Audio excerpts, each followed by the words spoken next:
213 మంది కుటుంబాలు రోడ్డు మీద వేయడం జరిగింది. ఆ రోడ్డు మీద వేసిన కారణంగా కాంట్రాక్టర్లదా, రాజకీయ నాయకులదా, ఉన్న మేనేజ్మెంట్దా మాకు తెలియడం లేదు. తెలియకుండా ఇప్పుడు అవుట్సోర్స్ కింద కూడా కావాల్సుకొని మొన్న గత 4 రోజులు డ్యూటీలు చేసినప్పటికి కూడా మాకు ఇప్పటికి కూడా క్లారిటీ లేదు.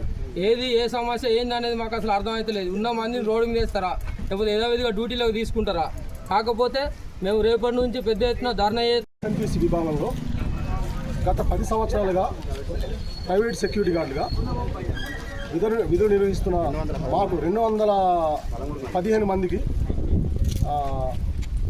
ఈరోజు టెండర్లు వేస్తూ దాంట్లో ఉన్న అవకతవకల వల్ల మమ్మల్ని డ్యూటీలు ఆపి మా కుటుంబాలు రోడ్డున పడే పరిస్థితిన ఈరోజు కల్పించారు.